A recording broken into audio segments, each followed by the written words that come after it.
تو آپ کے ہاں اقبال ہی جہاں جو اجتہاد کا چیپٹر ہے اس پہ فرماتے ہیں کہ نائبین امام کا جو تصور ہے، اس وقت نائبین امام کا تھا، یہ انقلاب ابھی ایران میں آیا ہی نہیں تھا، تو نائبین امام کا تصور تھا یہ مجتہدین کا ایک گروہ تھا جو اپنے آپ کو امام غائب کے نائب کے طور پر، یہ گروپ تھا رضا شاہ پہلوی کے زمانے میں.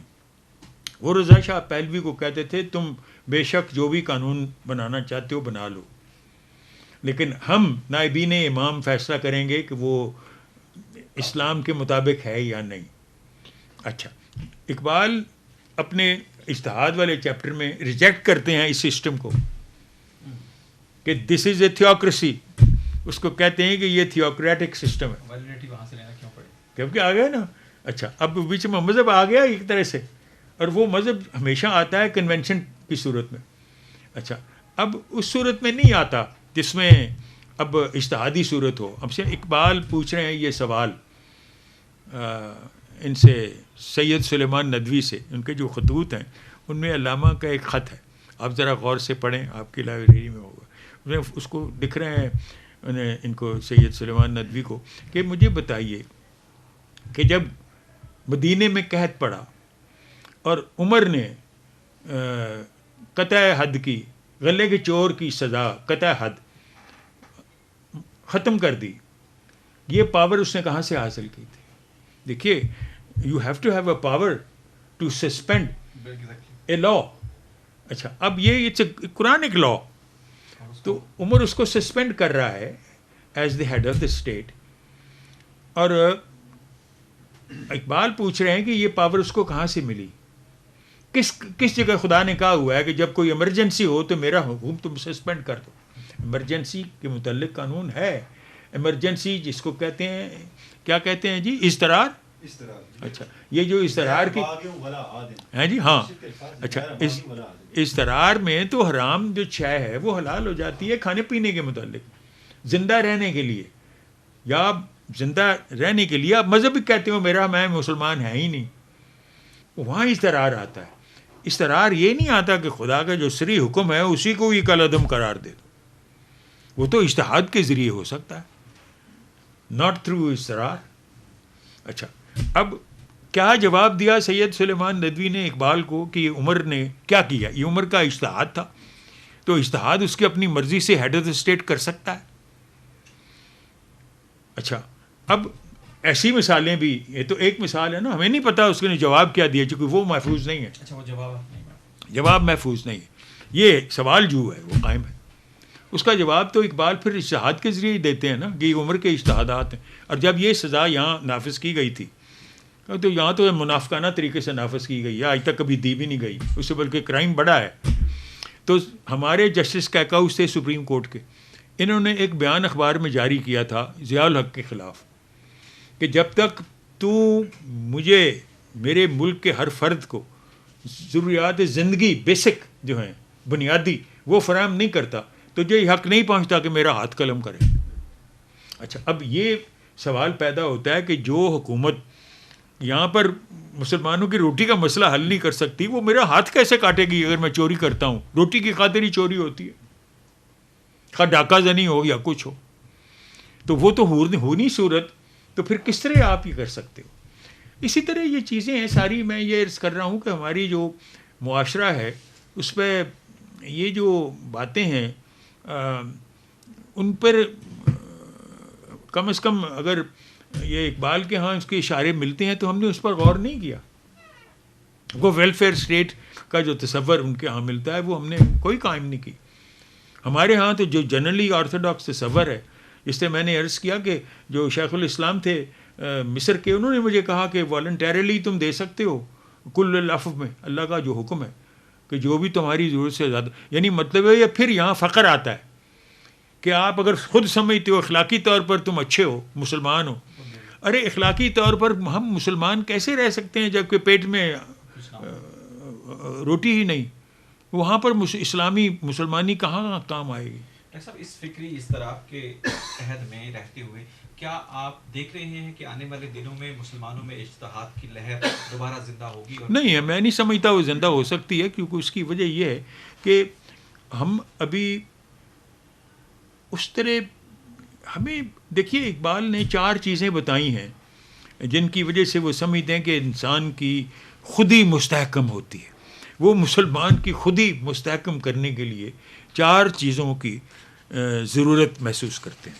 ان میں سب سے اول تو ہے جس کو وہ عشق کہتے ہیں. نمبر 2 ہے فقر، دنیاوی چیزوں کے پیچھے، اس کے حصول کے پیچھے تگ و دو کرنا. تیسری چیز جرأت، اور چوتھی چیز آزادی ہے. میری کئی علماء سے بھی بات چیت ہوئی ہے اس مسئلے پر کہ یہ اقبال نے جو 4 چیزیں بتائی ہیں ان کے متعلق آپ کا کیا خیال ہے. دیکھیے میری اپنی رائے ہے کہ ہمارے جو علماء ہیں ان کا جو تصور ہے وہ عقل کو اس لیے ایمان کا دشمن سمجھتے ہیں کیونکہ عقل لا الہ سے شروع ہوتی ہے، وہ شروع ہی لا الہ سے کرتی ہے. وہ کہتی ہے میں جانتا ہی نہیں خدا ہے یا نہیں. وہ تو شروع، یعنی یہ تو حجاب ہے ایک طرح کا. یو اسٹارٹ فرام حجاب. اگر کشف المحجوب پڑھیں تو داتا صاحب نے اپنی کتاب میں یہی لکھا ہے کہ سب سے بڑا حجاب جو ہے وہ خدا کو نہ ماننا ہے. یعنی آپ عقل کے ذریعے شروع ہی اس بات سے کرتے ہو کہ خدا نہیں ہے. مجھے پہلے ثبوت عقلی طور پر دو کہ خدا ہے یا نہیں. سو عقل تو دشمن ہو گئی نا ایمان کی، کیونکہ وہ شروع ہی لا الہ سے کرتی. اچھا عشق کیوں دشمن ہے ایمان کا؟ کیونکہ عشق جو ہے وہ اصرار کرتا ہے مجھے دکھاؤ دیدار دوست. وہ دیدار دوست چاہتا ہے. وہ کہتے ہیں خدا تو دیکھا ہی نہیں جا سکتا. قرآن مجید میں لکھا ہوا تو پردے کے پیچھے سے بات کرتا ہے، یا وہی سے بات کرتا ہے، یا خواب میں بات کرتا ہے، یا پردے کے پیچھے سے بات. وہ تو نظر ہی نہیں آتا. وہ تو رسول اللہ نے بھی نہیں دیکھا. اچھا تو یہ دوسری چیز ہے جس کے دشمن ہو. اچھا پھر تیسری چیز تجربے کو بھی اس لیے برا کہتے ہیں کہ تجربے سے جو سائنسز یا ٹیکنالوجی حاصل انسان کرتا ہے وہ ان چیزوں کو استعمال کرنا ہے جو حیوان کرتے ہیں، اور اس کے ساتھ ہی وہ ہاتھوں کو استعمال کرتا ہے. تجربہ تو ہاتھوں سے ہوتا ہے.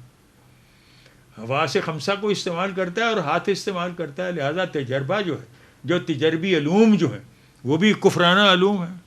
اس کا مطلب ہے ہوائی جہاز مت بناؤ، لاؤڈ سپیکر مت بناؤ، پنکھے مت بناؤ، ایئر کنڈیشنر مت بناؤ. بھئی اہلیت ہی نہیں ہے بنانے کی تو آپ نے کہہ دیا کہ یہ تو سب شیطانی کام ہے. تو یہی تو ہماری صورت ہے. کب اقبال نے یہ جو 4 چیزیں کہی ہیں وہ کہتے ہیں ساتھ ہی، یہاں میرے ایک عالم کے ساتھ بحث ہو رہی تھی، وہ مجھے کہنے لگے کہ یا آپ کی یہ باتیں تو ٹھیک ہیں، عشق بھی ٹھیک ہے اور یہ فقر بھی ٹھیک ہے اور جرت بھی ٹھیک ہے، لیکن آزادی تو اسلامی تصور ہے ہی نہیں. ہم یا تو شیطان کے غلام ہیں یا خدا کے غلام ہیں. اچھا اب کہہ رہے ہیں آزادی کا تصور ہی ویسٹرن ہے. مسلمان کے ہاں آزادی کا تصور ہی کوئی نہیں ہے. یعنی تو غلامی کا تصور ہے، کیونکہ آزادی کا جو بھی اسی اقبال کے ہاں جو خودی کو کمزور اور فنا کرتی ہیں وہ قدریں ان کی برعکس ہیں. عشق کی کیا برعکس قدر؟ نفرت. اور نفرت ہم میں ہے. ہم ایک دوسرے کو ٹالریٹ ہی نہیں کرتے، جو کچھ شیعوں کے ساتھ کرتے ہیں یا جو کچھ بھی غیر مسلموں کے ساتھ کرتے ہیں. نفرت. عشق نہیں ہے تو نفرت. وہی تو خدا کے بندے ہیں. اقبال نے کیوں کہا ہے اگر ہو عشق تو ہے کفر بھی مسلمانی، نہ ہو تو مرد مسلمان بھی کافر ہو زندیق. اب ایک طرف تو یہ صورت ہے، تو وہ تو صاف اس بارے میں عشق کی تو ہو گئی نفرت. اچھا اب فقر کا الٹا کیا ہے؟ امیر ہونا، امارت. What is the reverse of جرت؟ خوف. اور what is the opposite of آزادی؟ فقیری، ہاتھ پھیلانا، غربت، افلاس. اچھا اب ساری چیزیں بتائی ہیں اقبال نے کہ یہ چیزیں کرو گے تو اس کی نفی ہوگی. جو بھی اقبال نے 4 پرنسپلز بتائے ہیں خودی کو مستحکم کرنے کے، اس کا ریورس ہم ہے. نفرت کا جذبہ ہے تو ہم اس سے سب سے آگے ہیں، ایک دوسرے کو نفرت کر رہے ہیں، خواہ وہ صوبائی ہو، خواہ وہ علاقائی ہو، خواہ وہ مذہبی ہو. دوسرا کیا؟ عشق کا تو اپوزٹ نفرت ہو گیا، جرت کا اپوزٹ ڈر ہے.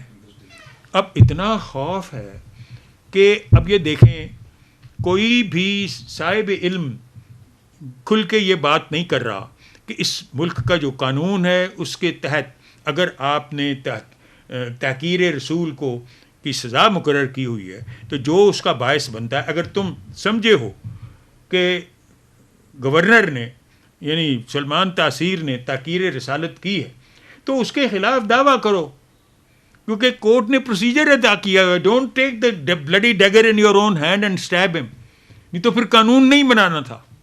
اگر خود ہی اس قسم کے لوگوں کو قتل کرنا ہے تو پھر قانون ختم کرو، قانون کی ضرورت ہی نہیں ہے. آپ ہی مسلمان ایک دوسرے کو قتل پہلے کر رہے ہیں اور اسی طرح اور کرتے جاؤ، پھر قانون کیوں بنایا ہے؟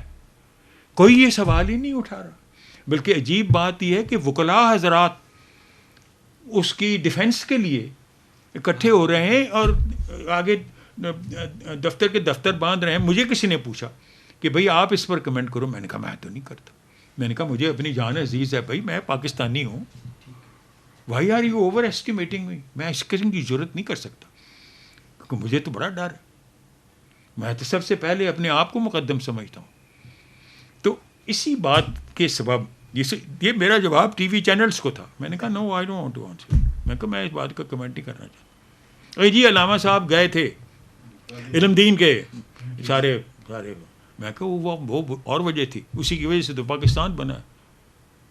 میں کہا وہ تو پاکستان بنانے کے لیے تھا، نہیں تو علم دین who the hell would care for علم دین. وہ تو صرف اس وقت ہندو مسلم جو آپس میں تناقض تھا اس کی سبب اس کو ہائی لائٹ کرنا تھا اور جو بھی موقع ملتا تھا ہائی لائٹ کیا. مگر عجیب و غریب بات جو بڑی دلچسپ ہے وہ قائد اعظم کے آرگومنٹس ہیں. وہ ججمنٹ آپ پڑھیں ذرا. قائد اعظم کا آرگومنٹ یہ نہیں تھا کہ اس نے توہین رسالت نہیں کی. قائد اعظم کا آرگومنٹ یہ تھا کہ یہ توہین رسالت اتنی پرسنل پرووکیشن ہے کہ اس پرووکیشن کے تحت اس کو لیسر پینلٹی ہونی چاہیے. ہاں یہی اٹھا تھا. ایج کا تو خیر علیحدہ نا، یہ تھا مین میجر نقطہ یہی تھا کہ یہ پرووکیشن ہے. اچھا لیکن اس کے ساتھ ایک جو نقص کی بات تھی، یہ بات اس لیے نہ چل سکی کہ اس میں یہ تھی کہ جو اس نے نکالا تھا نا یہ آرگومنٹ قائد نے، اس میں یہ جو علم دین تھا اس نے پہلے جو ٹرائل کورٹ تھا اس کے سامنے کہا ہوا تھا کہ جی مجھے تو پتہ ہی نہیں کہ کس نے مارا ہے. He had denied the charge کہ مجھے تو پتہ ہی نہیں کس کا چاقو ہے، میں تو دیکھا ہی نہیں اس شخص کو جس کو مارا ہے. وہ کوئی جو وکیل اس کا ہوگا اس کے کہنے پر اس نے کہا کہ ڈینائی کرو ٹوٹلی. اسی پر سے وہ کہنے کا پہلے کیوں نہیں کہا. یہ جج دو جج بیٹھے ہوئے تھے دونوں انگریز سے، انہوں نے قائد اعظم کو کہا کہ یہ تم نے پہلے کیوں نہیں کہا اس نے تمہارے کلائنٹ نے. So apparently that is how it is. وہ آرگومنٹ نہیں چلا. سوال یہ ہے کہ یہاں جو جسٹس شریف صاحب گئے ہیں ہمارے فارمر چیف جسٹس، اور ان کے ساتھ اپنا آفتاب فرخ، ہاں یہ سارے اسی لیے گئے ہیں کیونکہ یہی آرگومنٹ وہاں اٹھانا چاہتے ہیں کہ جی یہ پرووکیشن ہے، اس کو لیسر پینلٹی کریں. یہی ہوگا. دو چیزیں ہیں، ایک تو یہ آرگومنٹ اٹھائیں گے کہ کورٹ ٹیررزم کے تحت اس کو ٹرائی نہ کرے، دوبارہ ٹرائل کرو، اور دوسری یہ اٹھائیں گے کہ it should be lesser penalty. اب یہ طے کرنے کی بات یہ کہ اس کے متعلق پہلے کوئی کیس لا ہے یا نہیں. اس طرح کی اسی ٹرائل میں کرمنل جج تھا، میری متعلق مشہور تھا کہ آئی ایم این ایکوٹنگ جج، ہمیشہ آزاد یعنی مطلب لیسر پینلٹی، قتل کا بہت کم، پھانسی کا بہت کم حکم دیتا تھا. لیکن میرے سامنے بھی اگر اس قسم کا کیس ہو تو مینسریا جس کو کہتے ہیں جدید جورسپروڈنس میں، مینسریا ہاں کرمنل مائنڈ، وہ اس کا جواب پرووکیشن کے ذریعے یہ نہیں ہو سکتا کہ پرووکیشن اتنی گہری ہو کہ مینسریا بنانے میں اس کو شامل کیا جائے. مینسریا از اٹینشنل ڈٹرمنیشن فار مرڈر. اب یہ ڈپینڈ کرتا ہے کہ کس حد تک آپ اس کو اس قانون کے تحت پرافٹ کی حرمت کے تحت لا سکتے ہیں. It would depend. This will be a new judgment. Doctor صاحب ایک تو ہم یہ دیکھ رہے ہیں کہ ہمیں اجتہاد کی راہ جو ہے اس پہ چلتے ہوئے مسلمان نظر نہیں آتا. کیا آپ سمجھتے ہیں کہ کسی مسلم معاشرے میں جدید جمہوریت بھی پنپ سکنے کے امکان ہیں کیا؟ فی الحال تو اس کی کوئی آثار نظر نہیں آ رہے، کیونکہ دیکھیے جمہوریت کسی مسلم معاشرے میں اگر ہے تو وہ ایسے معاشرے ہیں جن میں جمہوریت کامیابی سے چل رہی ہے، وہ ایسے معاشرے ہیں جن میں پاپولیشن میں مسلمان تھوڑا سا اضافی ہے، مکسڈ معاشرے ہیں. مثلا یہ ساؤتھ ایسٹ ایشیا میں انڈونیشیا، وہاں پہ انہوں نے نکاح ہی کو تصور کیا گیا ہے کہ اگر مسلمان عورت بھی کسی غیر مسلم سے شادی کرے تو وہ بھی نکاح ہی تصور ہوگا. یعنی مطلب یہ ہے کہ اس کے لیے اس کا دوسرے کا مسلمان ہونا ضروری نہیں. یعنی بس عجیب و غریب قسم کی ریفارمز انہوں نے کی ہیں، کیونکہ اس میں ان کا معاشرہ اس قسم کا ہے، کیونکہ اس میں نان مسلمز ہی کافی تعداد میں. ایک تو انڈونیشیا ہے، دوسرا ملیشیا ہے جہاں پہ جمہوریت کامیابی سے چل رہی ہے. باقی اور جگہ پر اگر جمہوریت چل رہی ہے تو وہ ترکی ہے. اب جو خاص طور پر اس کی پوزیشن ہے، جس طرح انہوں نے فوج کو ایک طرح سے شکست دی ہے، کیونکہ میرے زمانے میں اسی پارٹی کو اے اور نام سے تھی، اور مجھے انہوں نے بلایا تھا، میں نے کافی ٹور کیے تھے. تو اس وقت جرنیل گورنر تھے، اور گورنر نے مطلب مجھے ذرا کچھ امبیرس کیا، یہ کہہ کہ تم کس مشن پر یہاں آئے ہوئے ہو. تو اس سے معلوم ہوتا تھا کہ he tolerated me because I was from Pakistan and لیکن وہ پارٹی جو تھی وہ ختم کر دی گئی، اس کے مارے گئے جو بھی تھے لیڈرز. لیکن اب جو ہے وہ وہی پارٹی کا دوسرا نام کے تحت آئی ہے، اور یہ کافی سکسیزفل ہے. لیکن دیکھیے انہوں نے، اور میں باسنیا میں بھی گیا ہوں، دونوں نے سیکولرزم قبول کیا ہوا ہے، اور دونوں مسلمان ملک ہیں. اچھا، دونوں مثلا باسنیا کو انہوں نے یورپین یونین میں شامل نہیں کیا، صرف اس وجہ سے کہ سکوزی نے، جو فرانس کا پریزیڈنٹ ہے، اس نے کہا تھا کہ European Union is a Christian club, only Christian can become members. So دیکھ لیں سیکولرزم کو بھی متعلق جو بھی آپ نے ترجمہ کیا ہوا ہے لادینیت، یہ غلط ہے. اچھا، اب رہ گیا یہ ملک ترکی سیکولر اسٹیٹ ہے. باسنیا بھی سیکولر اسٹیٹ ہے، ویسے باسنیا تو بہت چھوٹی سی اسٹیٹ ہے، بلکہ وہاں بھی عجیب و غریب واقعہ ہوا. وہاں کا جو شیخ الاسلام ہے وہ ڈاکٹر فضل الرحمان کا طالب علم تھا. اچھا، اور بڑا اقبال کا حامی. اور مجھے کہنے لگا کہ آپ 3 مہینے کے لیے آ کے یہی لیکچر، جس طرح میں آپ کر رہا ہوں آپ کے ساتھ، یہی لیکچرز آپ یہاں ہماری سرائے وہ یونیورسٹی میں دو. میں نے کہا میں 3 مہینے تو ملک سے باہر رہنا پسند نہیں کروں گا. لیکن اپیرنٹلی وہ مجھے یعنی گلے کے طور پر کہنے لگا، دیکھو یہاں پر 3 لوگوں نے اپنے اپنے ادارے قائم کیے ہیں اور ہمیں مسلمان کرنے آئے ہیں. میں نے کہا وہ کون ہے؟ ایک سعودی عربیہ، ایک احمدی، اور تیسرے جماعت اسلامی، کہ یہ ہمیں مسلمان کرنے آئے ہیں. میں نے کہا what do you think of them? شیخ الاسلام کو میں نے کہا تم ان کے متعلق کیا سوچتے ہو؟ He had very adverse remarks about Saudi Arabia and their thinking, about the Ahmadiyya and about Jamaat Islami. تینوں کو اس شخص نے ریجیکٹ کیا. وہ کہنے لگا یہ کیا ان کی حیثیت، یہ ہمیں مسلمان اسلام سکھانے آئے ہیں، اور ہم نے یورپ کی سرزمین میں اسلام کا جھنڈا گاڑا ہے. ان کی اتنی توفیق بھی نہیں ہوئی کہ یہ کر سکیں. اب یہ دیکھیے ان کا، اس کا جو پراؤڈ یعنی لینا تھا. اور کہنے لگا کہ ہم کسی کی یعنی ہم جو اس سے پہلے تھے یعنی ترک ہم نہیں ہیں. They denied themselves being Turks. میں نے کہا تم کون تھے پہلے، اپنے آپ کو کیا سمجھتے ہو؟ کہنے لگا جی ہم تو نیسٹورینس تھے. اچھا، اب نیسٹورینس عیسائیوں کا وہ گروپ ہے جو حضرت عیسیٰ کی پھانسی کیا کراس چڑھانے پر صلیب مصلب کرنے سے پیشتر اٹھا لیے گئے تھے، جو ہمارا عقیدہ ہے. مسلمانوں کا جو عقیدہ ہے حضرت عیسیٰ کے متعلق وہی نیسٹورینس کا تھا. بلکہ عیسائیت کا تقاضا، نیسٹورینس کا تقاضا یہ ہے کہ محمد نے اسلام میں یہ ہمارا نیسٹورین تصور لیا. اچھا، وہ کہنے لگے کہ ہم نیسٹورینس سے ہم نے اسلام ترک جب آئے ہیں تو اس لیے قبول کیا کیونکہ ہمارے ہاں تو پہلے ہی یہ خیال تھا کہ حضرت عیسیٰ کو مصلوب نہیں کیا گیا، وہ پہلے اٹھا لیے گئے، اس لیے ہم نے کیا۔ اچھا، اب یہ ان کا بڑا میرے پاس اس کی کوئی ہسٹری ہسٹوریکلی پروف نہیں ہے کہ نسٹورینس ہے یا نہیں، نسٹورین تو یہ سارے مصر میں تھے، بہرحال جو بھی ہے، لیکن apparently this is what he said کہ یہ ہمیں مسلمان کرنے آئے۔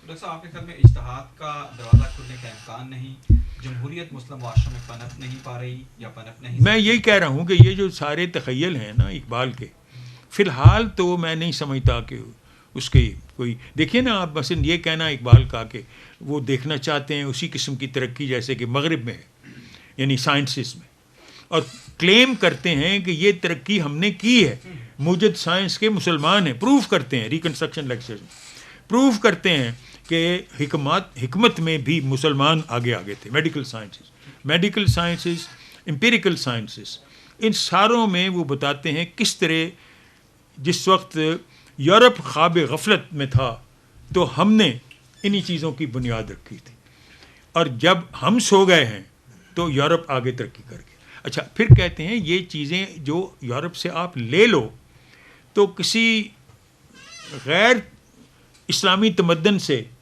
یہ چیزیں مستعار لینے کے مترادف نہیں، بلکہ یہ وہی چیزیں ہیں جو ہم نے ان کو دی تھیں، انہوں نے آگے ترقی اس پہ کر دی ہے، یہ اسی سٹیج ہے، ان سے لے لو۔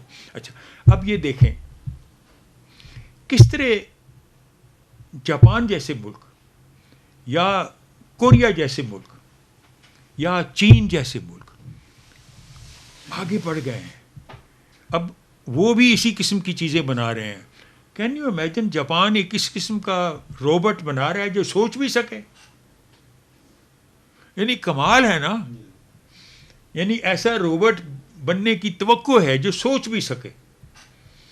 اچھا، اب وہ تو وہاں تک پہنچ گئے ہیں اور ہم ابھی تک ماضی سے ہی نکل پا رہے ہیں، ہم وقت کو تصور کر رہے ہیں کہ جامد ہے، یہ چل ہی نہیں رہا، یہ بہہ ہی نہیں رہا دریا۔ ڈاکٹر صاحب میں اسی کو ریفریز کرنا چاہتا ہوں کہ اگر اجتہاد نہیں ہو رہا یا نہیں ہونے کا امکان، جمہوریت نہیں پنپ سکتی، مسلمان پچھلے 1500 سال میں کوئی اسلامی نظام قائم کرنے میں ناکام رہے، تو ایسی صورتحال میں مسلمانوں کا مقدر آئندہ کیا ہوگا؟ میں تو یہی سمجھتا ہوں، میں تو ایک طرح سے بڑا مایوس آدمی ہوں، آئی ایم ناٹ لائک علامہ صاحب، کیونکہ وہ تو ان کے سامنے تو ایک مردہ قوم تھی، انہوں نے اپنی طرف سے جگانے کی کوشش کی، خود ہی کا فلسفہ پیش کیا جس کو آپ تسلیم ہی نہیں کرتے، جس کو پنجابی میں کہتے ہیں نا ٹڈوں تسلیم کرنا، وہ نہیں کرتے آپ، خود ہی کو جو اقبال کا تصور خود ہی کا ہے اس کو آپ نے قبول نہیں کیا، آپ تو خود ہی مارنے کے قائل ہو اور ہمیشہ مارتے رہے ہو، یہی ساری وجہ سے ہم تو صوفیاء کی وجہ سے مسلمان ہوئے، نہیں تو ہندو رہتے، ہمیں علماء نے مسلمان نہیں کیا،